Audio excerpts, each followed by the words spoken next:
chaos at Britain's airports. Major terrorist plot to blow up aircraft. Would be carried onto aircraft in hand luggage. An attack is expected imminently. In August 2006, 6 young Muslim men were arrested in London on charges of planning to blow up aircraft flying to America.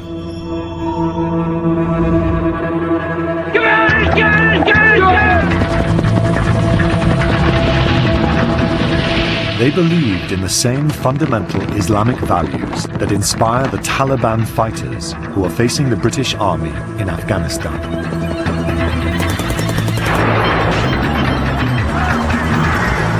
The same values that inspired the rebels who fought against British rule in India 150 years ago.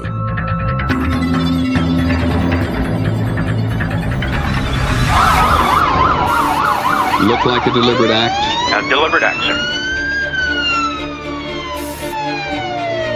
The perpetrators of acts of violence against the West today believe they are righting the wrongs of history, fueled in many cases by a sense of injustice from the actions of Britain's imperial past.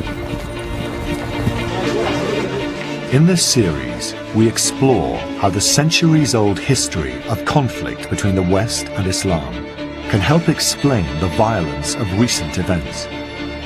We look at 3 great clashes between a Christian British Empire and Islam. In Palestine, in Sudan, and where our story begins, India.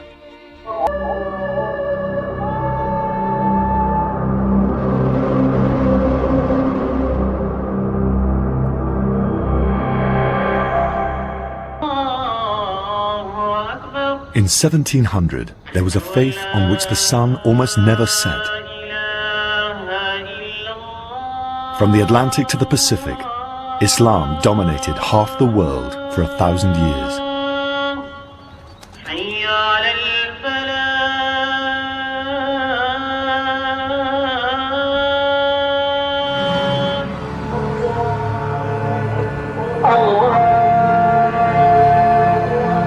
Inside this world was the Dar-ul-Islam, the House of Peace, where submission to Allah was unchallenged and Islamic law prevailed.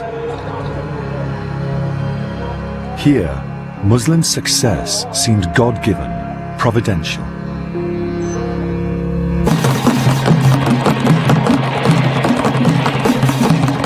Beyond, in the non-Islamic world, was the chaos of the Dar-ul-Harb, the House of War. It was here, within less than a century, that a new world superpower, driven by conquest and commerce, appeared. This power also believed that its standing as a global ruler was divinely ordained. As the Christian British acquired the greatest empire the world had ever seen, spanning 64 countries across 5 continents, Islam retreated. Nowhere was this more true than in Britain's most important imperial possession by far, India.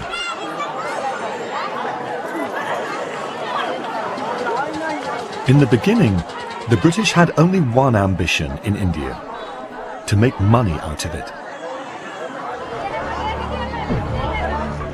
The second half of the 18th century saw a British trading enterprise, the East India Company, take over control of huge tracts of the subcontinent, backed by the British government and a vast mercenary army.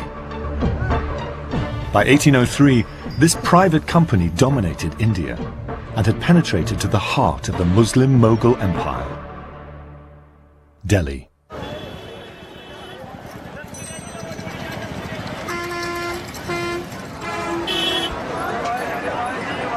Here, the British found a culture very different from their own.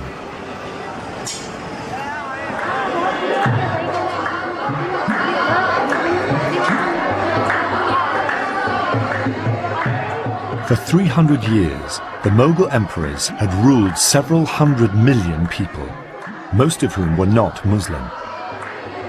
The Islam of the Mughals, Sufism, was so inclusive with its colourful rituals and shrines that it attracted people from all religions.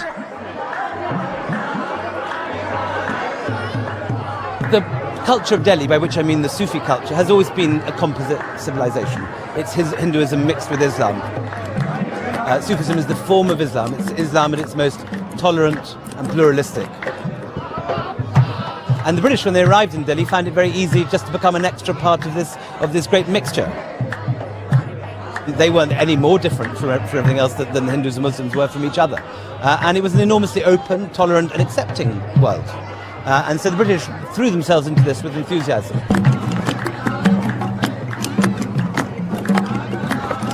In 18th century India, it was almost as common for the British to take on the customs of Indians as the reverse.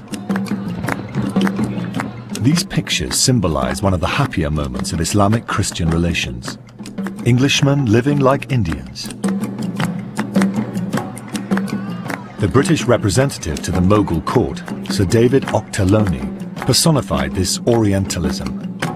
Here he's dressed not in empire-building shorts and solar topi, but in full Mughal dress. There's a eunuch with a fly whisk, and his dancing girls perform before him. All very appropriate for a man who famously had 13 Indian wives, each with her own elephant. Any challenge to Indian culture was seen by the East India Company as bad for business. That is why the sovereignty of the Mughal emperors was respected, and why the company stopped Christian missionaries preaching in India. This was a time when the idea of different worlds clashing would not have made sense to anyone. Least of all to the man who built this church in Delhi, Colonel James Skinner. Skinner, who founded one of India's premier cavalry regiments, was the son of a Scot father and an Indian mother. He represented the old union of British and Indian cultures.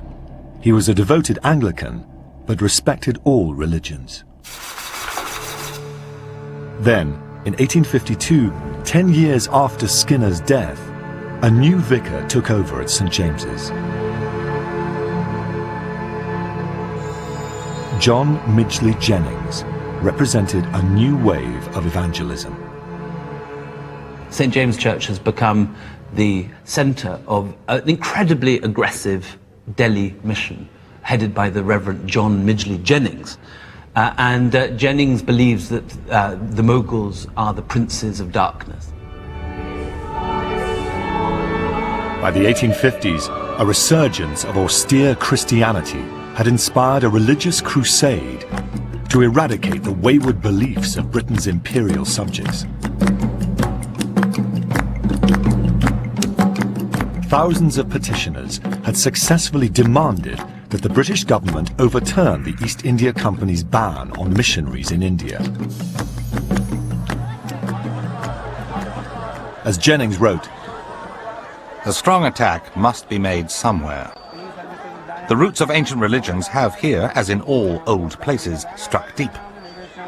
And men must be able to fathom deep in order to uproot them."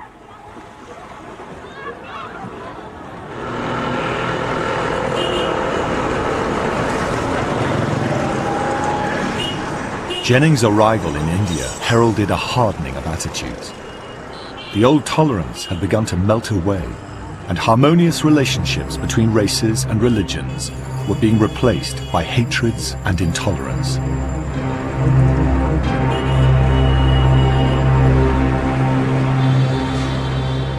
One is very struck by the speed with which the British moved in the late 18th century from being impressed by India, interested in India, wishing to study India, empathizing with India, cohabiting with Indian women, taking an interest in Indian philosophy and literature, to this sort of naked, high Victorian racism. As has happened in our own time, hyperpowers tend to move very quickly from self-confidence to extreme brash arrogance. At the same time as coming to view their subjects as less than human, the British embarked on a massive project of social engineering. From non-interference, it is to interference. The whole idea is Indians are barbaric. This is an obscurantist society full of superstition and full of peculiar and bizarre customs and rituals which have nothing to do with the civilized world. And it is the mission of the British Empire in India to make Indians civilized. For the empire's social reformers, this would mean British education, British values, and most importantly, British religion.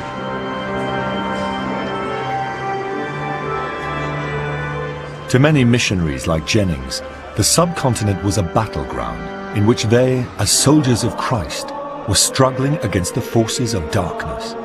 Every convert to Christianity was a victory.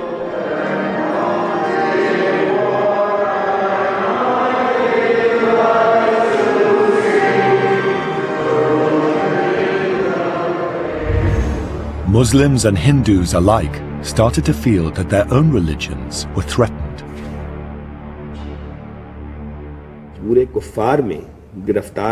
And so they're talking about Christianity and Christians rather than British and the Sarkar. Yes, I think so.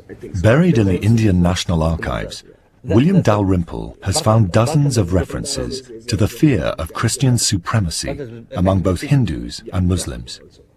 It isn't a fantastic leap of the imagination by any means for the people of Delhi to believe that the company wishes not just to rule them, but to redeem them.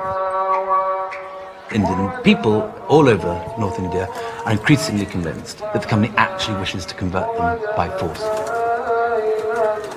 It's believable enough to cause huge panic across North India.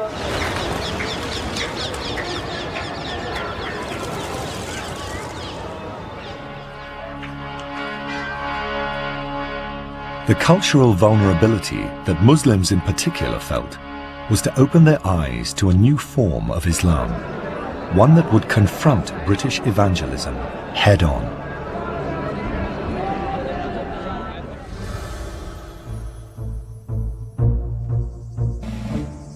At the beginning of the 19th century, Islam was undergoing its own radical transformation in response to a perceived threat from the Christian West. In the deserts of Arabia, the demands for change were led by the militant Islamist Muhammad ibn Abd al-Wahhab.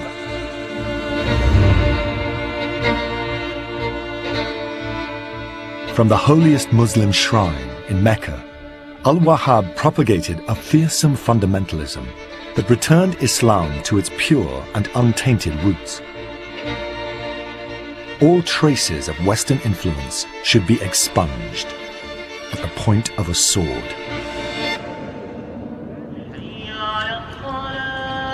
Eventually, the message of Wahhabism reached India.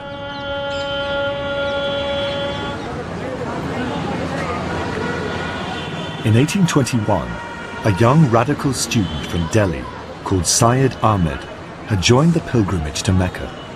He, like many other Indian Muslims, found the Wahhabi teachings irresistible.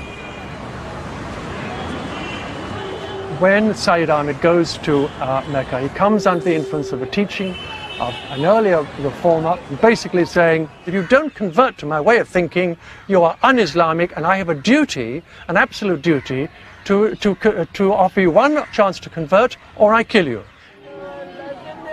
So he comes back to India, and his first duty, he says, I must return India to its rightful path, which is Islam. Now, at that time, the rulers of India are the British, therefore he makes war against the British. Syed Ahmed's message was simple. These shameful rituals would have to go. India must be purged of the corrupt practices of his fellow Muslims and foreign rule.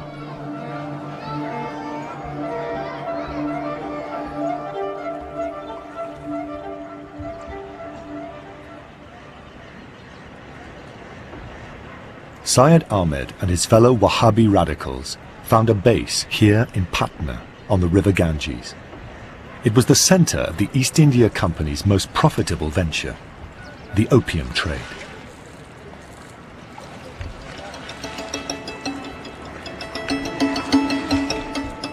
The drug was collected in warehouses on the riverbank and shipped downstream for export to China. To Syed Ahmed, opium taking was an offense against Islam, and the trade represented everything that was depraved about British rule.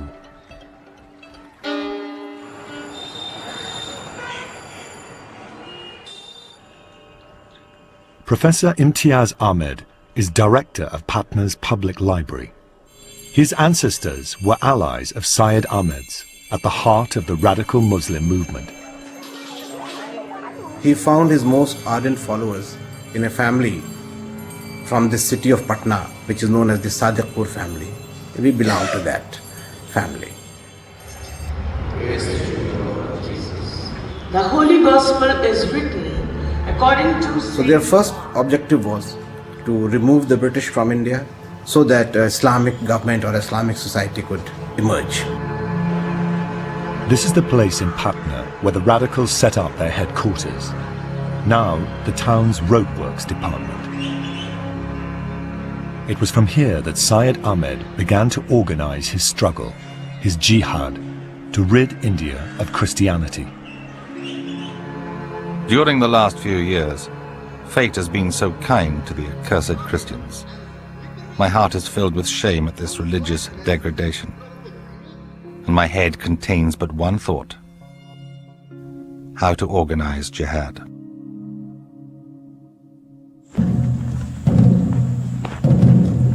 The Patna Wahhabists began to create an underground network of what today we would call terrorist cells, sending followers from village to village to spread the word. They called their movement the Path of Muhammad. You have all over the Gangetic Plain these cells, this underground movement made of these small cells who linked up and who gradually fed young men, arms, funds, all the way up the northwest frontier, all of it hidden, using codes, using secret messages, so the authorities had absolutely no idea what was going on. They were concerned about the Wahhabi movement, but they had no idea that they were actually becoming a revolutionary movement. The message was always in a camouflaged manner. Now, if you look at these sentences which are underlined here, they speak about the need for reforms, about the need for purifying one's life. They say that this adherence to the true ingredients of the faith is possible only when you are able to run your own affairs. And therefore, in order to achieve this objective, you must first get rid of the alien government.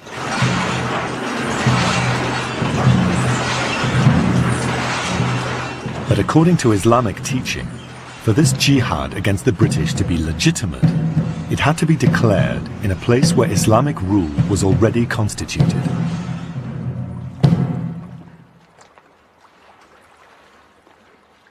There was no choice. To take on the British in battle, Syed Ahmed and his supporters had to retreat from India to the pure Muslim air of the Afghan border.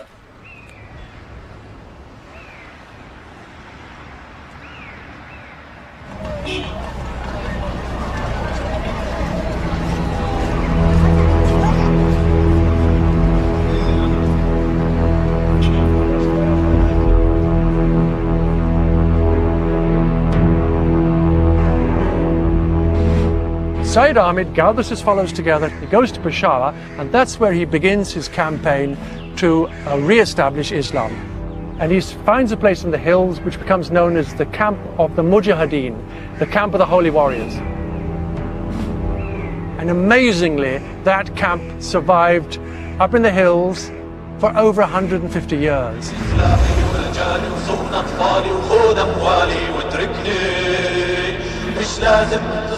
Today, the British Army is fighting modern-day jihadists here, and Syed Ahmed's camp, from which he launched his attacks on the British, has become a stronghold for Taliban and Al-Qaeda fighters.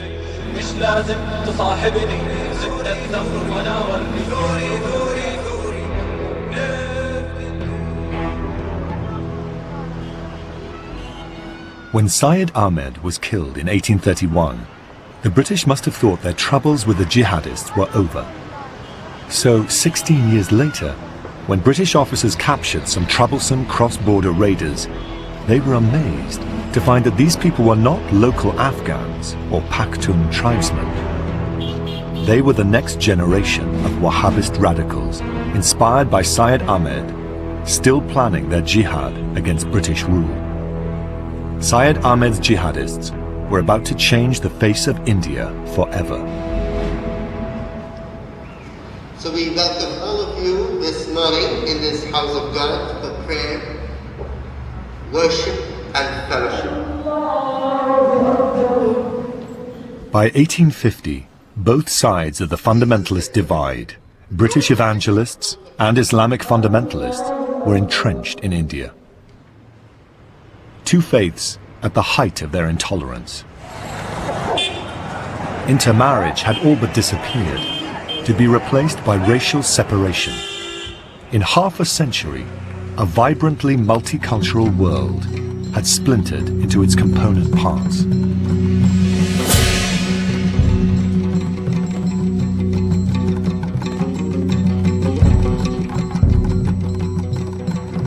You're moving from a world of different faiths happily coexisting. And what you see instead is that the increasingly aggressive and increasingly assertive Christian domination of the East leads to virtually no interracial or interreligious contact whatsoever. This shouldn't be a surprise. If you have an aggressive foreign policy invading other countries, it should hardly be surprised that you get an aggressive reaction. I mean, it makes perfect sense. And yet, then as now, people are surprised.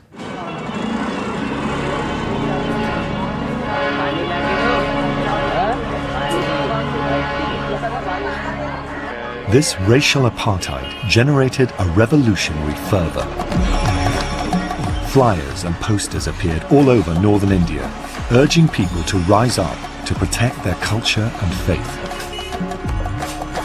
Chapatis were passed from village to village as a secret symbol of unity against the British.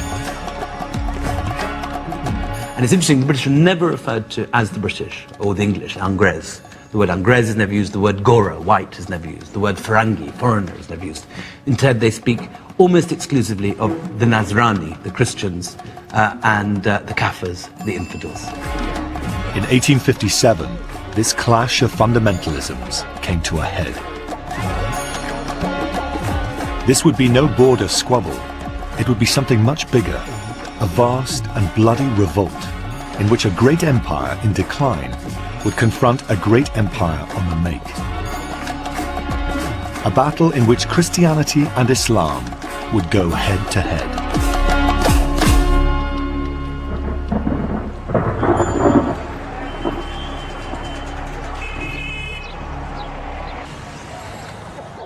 The Indian Mutiny would be a war of religion.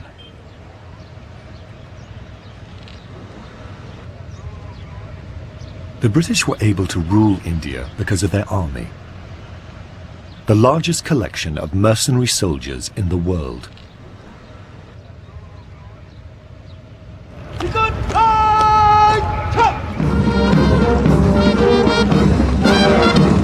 But by 1857, the general malaise of intolerance and alienation had affected the Hindu and Muslim foot soldiers of this army, the sepoys.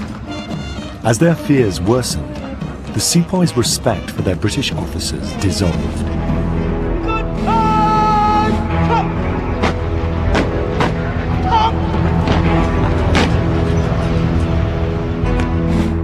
On Sunday, the 10th of May, after months of tension, Britain's worst fears were realized.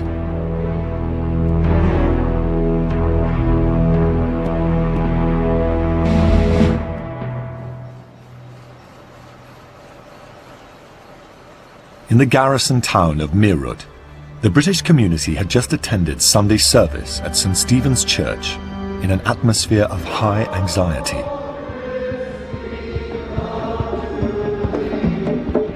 The day before, on this parade ground, sentences had been handed down to a group of rebel soldiers. In an act of extraordinary insensitivity, the British had ordered the sepoys to use new cartridges that were rumoured to contain pig and cow fat, promising instant defilement for Muslims and Hindus alike.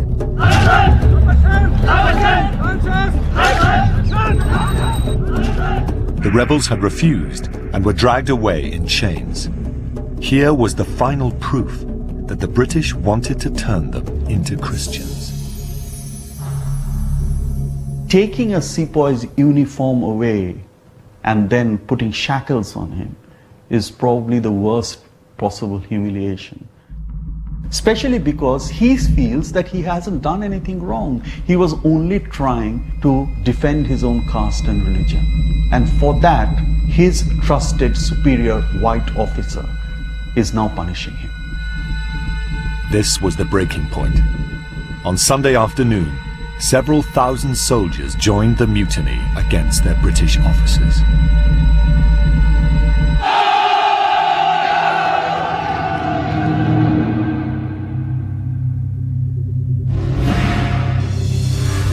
When the mutinies break out, what the soldiers are shouting is "Deen, Deen," which means faith, faith or religion. The British were setting out to deliberately undermine their faith. It was their religion that was under threat. The soldiers were immediately joined by an angry mob from the town, and the killing started. Because it was a battle to preserve their own religion, the slogan was "Kill the Firangi, Maro, Firangi ko Maro." And they just went and killed. They turned to the white people. No matter who it was, could have been a superior officer who had actually had been very kind to them. They just killed.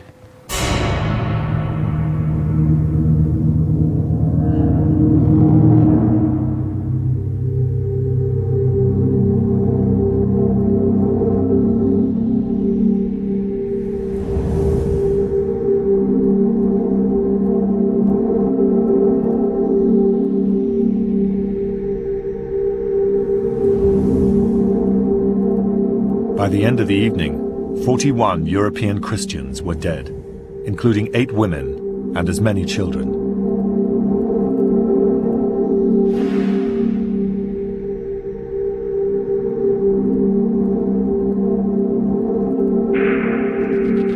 Within hours of the mutinies happening, you find that the general population has joined.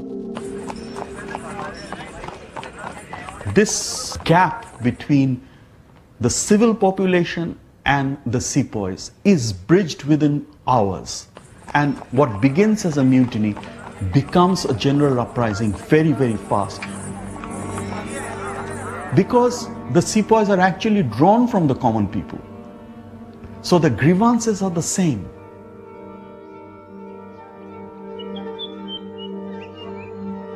A few days later, the Reverend Jennings was scanning the surrounding countryside with his telescope, his daughter Annie by his side. What he saw was an advance party of mutineers gathering beneath the walls of the symbol of Indian Mughal rule, Delhi's Red Fort. Once inside, the mutineers demanded to see the old man who lived there. Abu Zafar Sirajuddin Muhammad Bahadur Shah Zafar was the last Muslim emperor in a line that stretched back 500 years to Tamburlaine the Great. For years, he had been politically impotent in the face of British power. Yet the mutineers, Muslims and Hindus, demanded that the emperor lead them to reclaim India from the British. Zafar was the ideal monarch to rule Delhi the period before the uprising. He had no political power, but was in a fantastic position to spark off a major cultural renaissance by virtue of the fact he was himself a major poet, a very profound writer on Sufism, a calligrapher.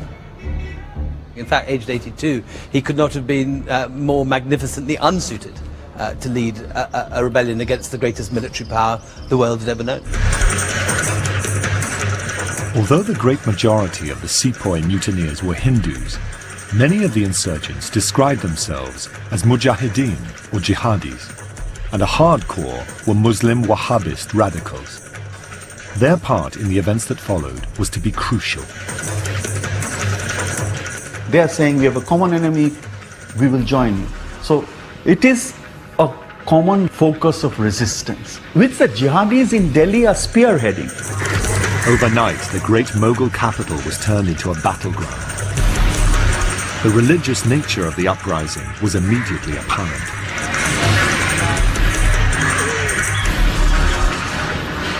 A local Islamic journal, the Delhi Urdu Akhbar, described the events as they unfolded. It was in no doubt that the sepoys were guided by the hand of an angry god. God has given the Christians such a body blow that within a short time this carnage has utterly destroyed them.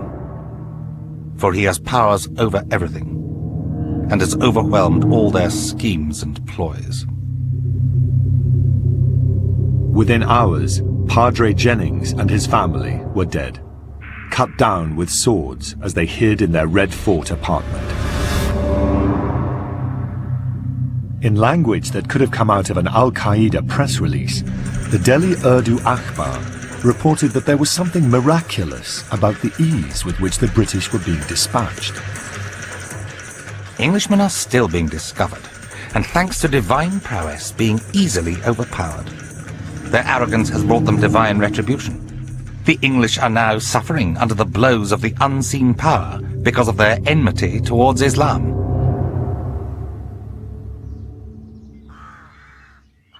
Despite reluctantly accepting his leadership of the revolt, the emperor had managed to protect some European prisoners in his private prayer hall in the Red Fort.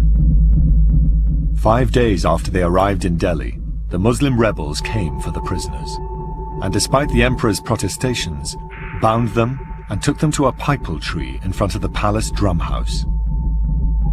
As an eyewitness remembered, they made the prisoners sit down, and one of them fired his carbine at them. After this, 2 of the king's personal armed retainers killed all the Europeans, men, women and children, with their swords. There were about 200 Mussulmans uttering the coarsest abuse at the prisoners. After the slaughter, the bodies were taken on 2 carts and thrown into the river.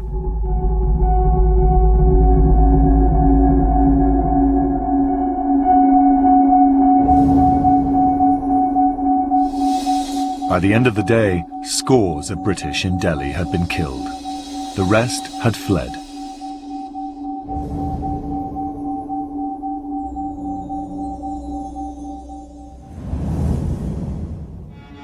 Three days later, a group of jihadi mullahs flew a green Islamic banner from the roof of the Jami Masjid Mosque. They announced a religious order, a fatwa, proclaiming the duty of jihad. For the Muslim population, it was a call to arms.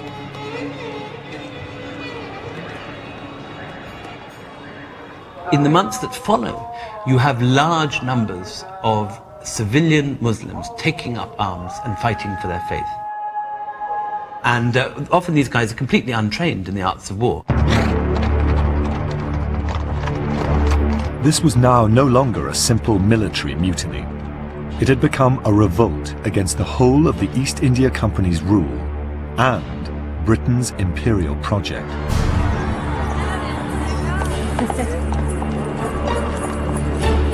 Within days, the rebels had taken control of Delhi, and the uprising had spread up and down the Ganges Valley. Any British in the way, men, women and children, were ruthlessly dispatched. Muslims in the countryside rallied behind their emperor in their thousands. Radiating out from Delhi, the green flag was raised in the small town of Tana Bhavan. The rebels declared the whole area Dar-ul-Islam, an Islamic state, and the British were no longer welcome.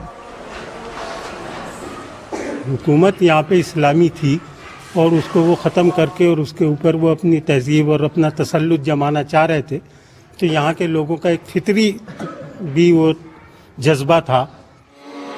From Tana Bavan, the rebels attacked the neighboring town of Shamli. यानी कि जंग हुई इनकी बहुत ज़बरदस्त. तो ये भी अंग्रेज़ भी मरा और ये उलमाए दीन भी बहुत शहीद हुए.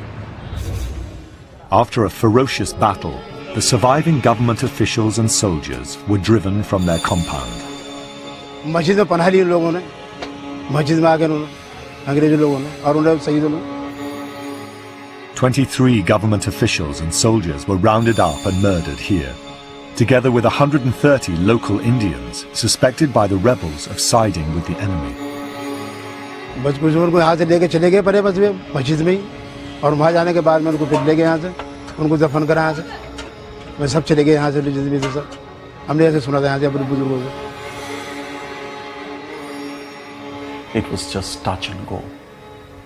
You know, I would say between May and October 1857, the British really did not know whether they would win back India.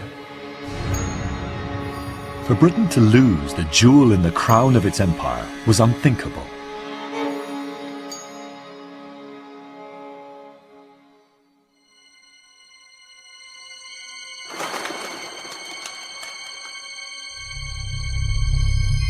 Desperately rallying their forces in the north of India, by June, the British marched on Delhi, the epicenter of the revolt. Win back Delhi, eliminate the emperor, and British rule in India would be restored. In command of the British troops was an Ulster Protestant with a burning hatred of the mutineers. A man who through the sheer force of his will would turn the conflict around.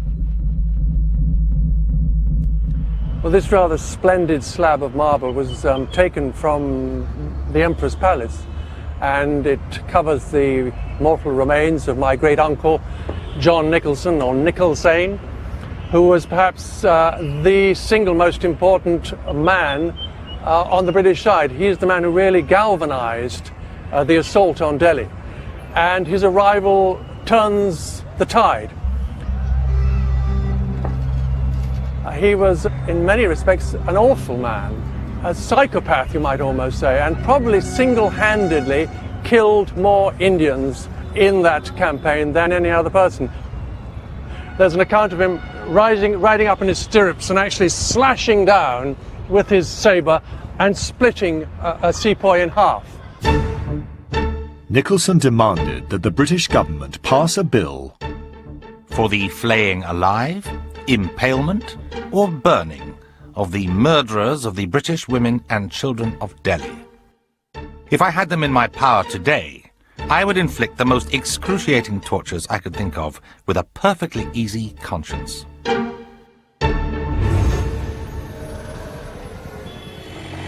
Facing Nicholson on his arrival in Delhi, a hard core of jihadists. This was their headquarters, the Fateh Puri Mosque in the heart of Old Delhi. After many Hindu sepoys had melted away, hungry and dispirited, the proportion of Muslim jihadis in Delhi grew to be half the total rebel force.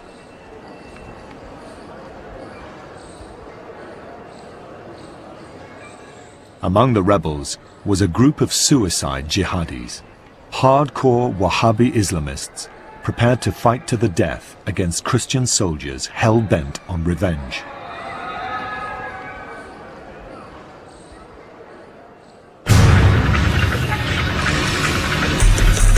On the 14th of September 1857, the British assaulted the city through the Kashmir Gate. It was to be a bloody last stand by the rebels.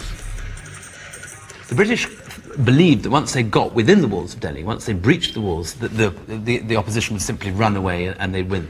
What they found, to their horror, was that those who remained to the bitter end were clearly prepared to die for their cause and were in no sense willing to give an inch.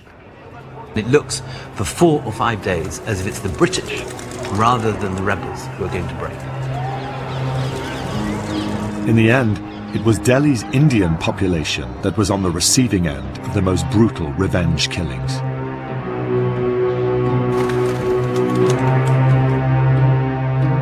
There is an old tradition that if a city fails to surrender, anything goes. And I think this is almost the last occasion that I can think of when the British exactly followed that rule, which is to slaughter everyone you meet, man, woman and children, whether they're old or young, armed or unarmed.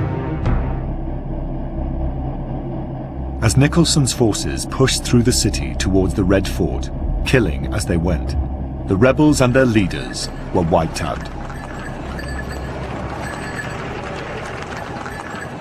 William Hodgson, the British head of intelligence, captured 3 of the Emperor's sons as they escaped the city on a cart.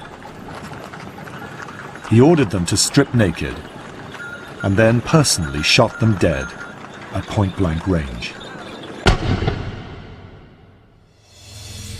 Most of the Emperor's other sons were tried and hanged.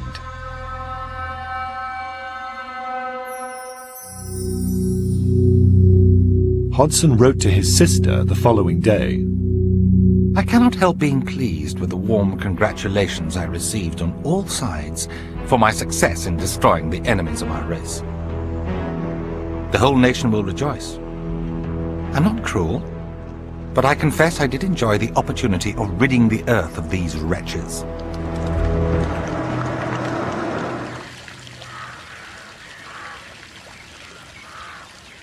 The Emperor himself retreated to the tomb of his ancestor, the second Mughal Emperor Humayun, a vast mortuary edifice 5 miles south of the city, from where he was led through protesting crowds into captivity.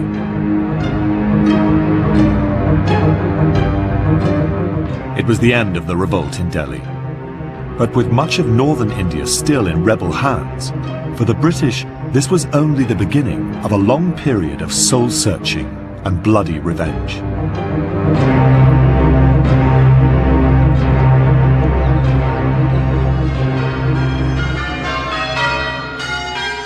Two weeks after the British had smashed the last resistance in Delhi, Queen Victoria declared a national day of humiliation and penance.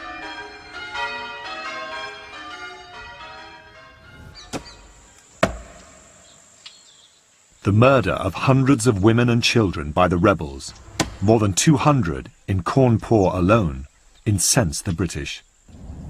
This wholesale murder of innocents confirmed to the Victorians that India had rejected the benefits of Western assimilation. That this was no less than a struggle between morality and savagery. There was a deep sense of outrage because it wasn't just one massacre. These are massacres going on throughout Upper India. It wasn't just the men, as had previously happened, it was the women and children. And I think also on the evangelical side, a deep sense of shock that in Britain's Christian mission to civilize and transform India into a Christian nation had been challenged. I think it was almost going against God's will. In churches across Britain, sermons demanded what amounted to a call for a holy war against the perpetrators of these unholy crimes. It would take 18 months for the British to re-establish their control of India, with a savagery that has never been forgotten.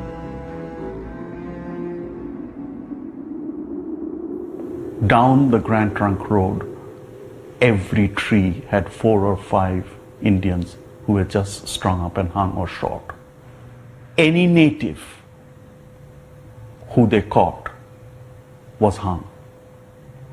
Every Indian was considered to be a rebel. The killings were justified in the eyes of Victorian evangelicals by their reading of the scriptures. It was no longer mass murder, but divine justice. This was the British jihad. the Delhi Gazette, the principal British paper. He says, the punishment about to be inflicted will likewise be equivalent. Justice is mercy. Blood for blood will be the watchword throughout the storm pending over this doomed city. The British soldier must hurry. The avenging angel uses you in the massacre that awaits your advance in Delhi. In other words, the British believed that God was using them as the instrument of divine retribution, which is a very, very frightening idea. British officers wanted to make an example. Look, if you turn against us, this is what we are going to do. And just as rebel violence in the early months of the rebellion had been indiscriminate, the counter-insurgency violence of the British was also indiscriminate. In one way, the violence of the British retribution was focused. Despite the fact that the mutiny had taken place initially among the sepoys, 85% of whom were Hindu, the British recognized the uprising as mainly a Muslim plot. And in Delhi, they took revenge by hanging Muslims in their thousands.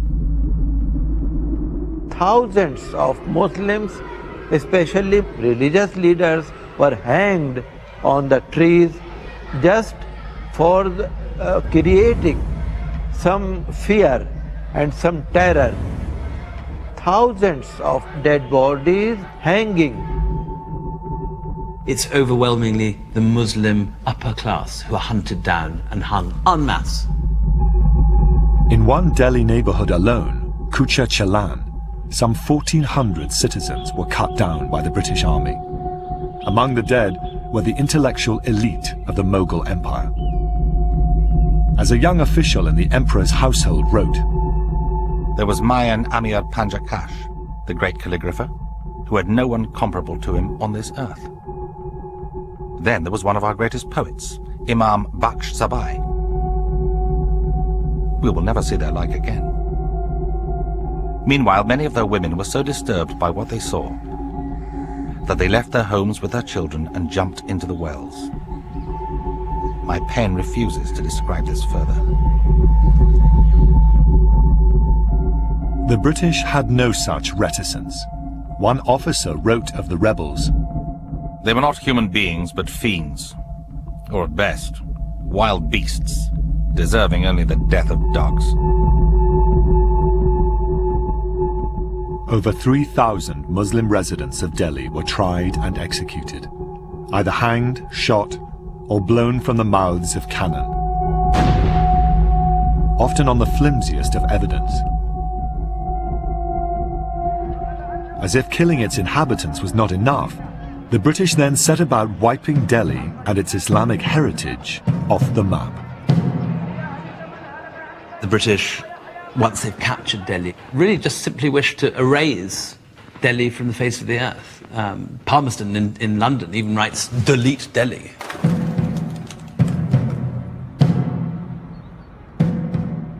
Chichester, who was a British officer, a good Catholic boy, here he is writing about what he wants to be done in Delhi. There are several mosques in the city, most beautiful to be looked at, but I should like to see them all destroyed. The rascally brutes desecrated our churches and graveyards, and I do not think we should have any regard for their stinking religion.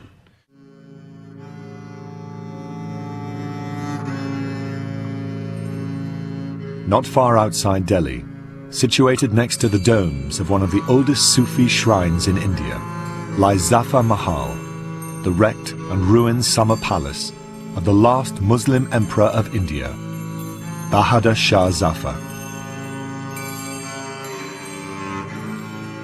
With the end of Bahadur Shah Zafar, with the apocalyptic British retribution, the hanging of as many members of the court as they could find, this whole world was utterly destroyed and rooted out. Just down there, in front of the wonderful white domes of the Moti Masjid, the Pearl Mosque, is an empty grave, and that was the grave that Bahadur Shah Zafar wished to be buried in. The emperor never got his wish. At 4 a.m. on the 7th of October 1858, 332 years after the Mughals conquered Delhi, Bahadur Shah Zafar left the city on a bullock cart. His destination was Burma, to which the British banished the old man at the age of 83.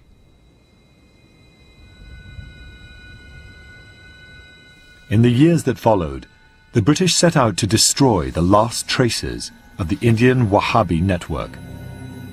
In Delhi and Patna, they succeeded. But if the British thought it was all over, they were wrong. The uprising of 1857 was not forgotten.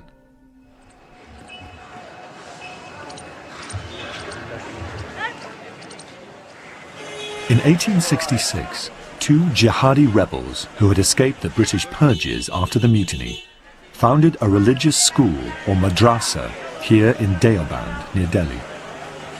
Their inspiration came from the teachings of the fundamentalist Wahhabis who had instigated the 1857 uprising. Those two students who survived the mutiny years, they were conscious that Islam could no longer take on the British by force of arms. It had to be more subtle than that.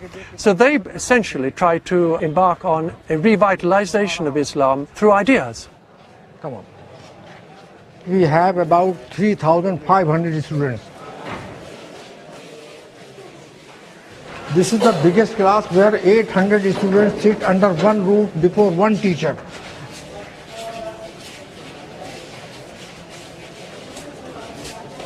This is our internet section. This institution was set up for the revival of Islamic culture, Islamic values and Islamic teachings. They teach a form of Islam which we would regard as intolerant. It's fundamentalist, it's purist, it regards many other forms of Islam as heretical. At the same time, it had enormous influence. They turned to the poor of India, they turned to the poor Muslims and they said, we will give your sons education here for free.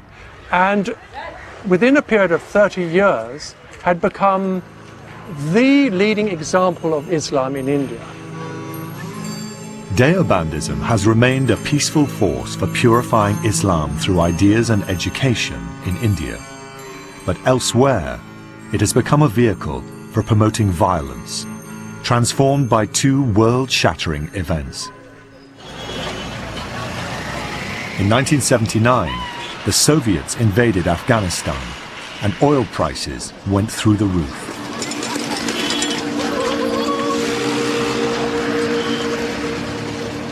We have petrol, the price of petrol zooming up, and suddenly the Wahhabis in Arabia have huge sources of funds available.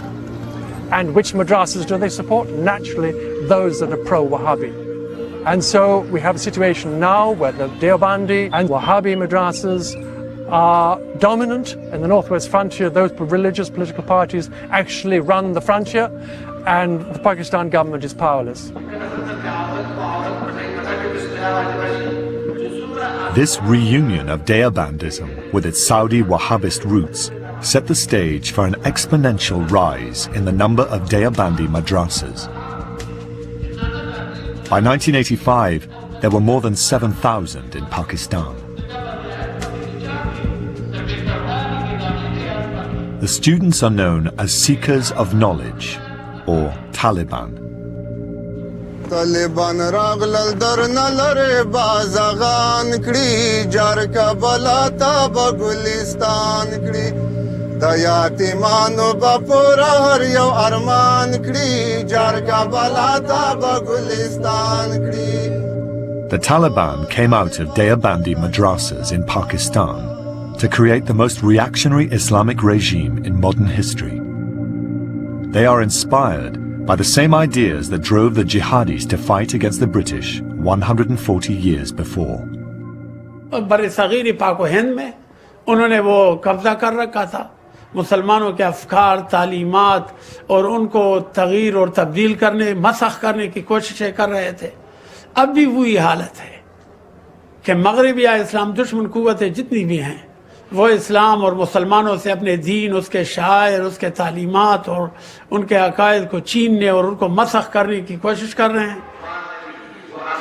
We have these two strands the original Wahhabi seed implanted in the 19th century and then the modern Wahhabi seed being taught in the madrasas coming together to form the Taliban, and I would argue also to some extent to form Al-Qaeda. This Deobandist religious college is just outside Peshawar on the Pakistan border with Afghanistan. Most of the Taliban leadership were educated here.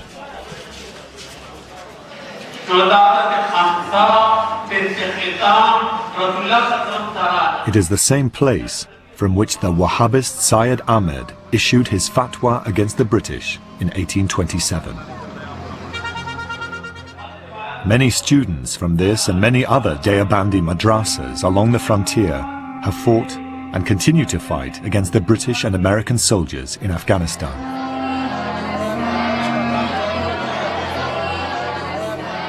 Then last year, the destructive impact of Deobandism was felt closer to home.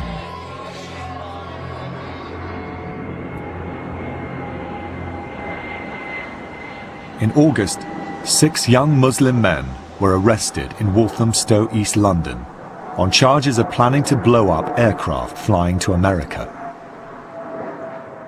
The local mosque they attended is a Deobandi mosque, preaching the same fundamental ideas that inspired Syed Ahmed 170 years ago, when he made his pilgrimage to Mecca. The same ideas the mutineers fought for in India. The same ideas that inspire a growing number of young Muslims in Britain today. When we look at Islamist extremism today, it's working within a very old tradition. In the 1820s and 1830s, Syed Ahmed saw Islam under threat in India, and he reacted by going on making jihad. And exactly what we see Osama bin Laden doing today and others doing today, which is to believe that the way forward for Islam is by taking on the West as opposed to working with the West. या जो भी जिस वक्त भी हो और मुसलमानों के अकायद, उनके शायर, उनके तहजीब व तमद्दुन को तब्दील करने की कोशिशें करेंगे, उसके बका के लिए जब मुसलमान उठेंगे इस्लाम के बका, इस्लाम के तहजीब तमद्दुन के लिए, तो वो जिहाद कहलाएगा, ख्वाह आज हो या 170 साल पहले हो या 1000 साल पहले हो या आइंदा ज़माने में हो.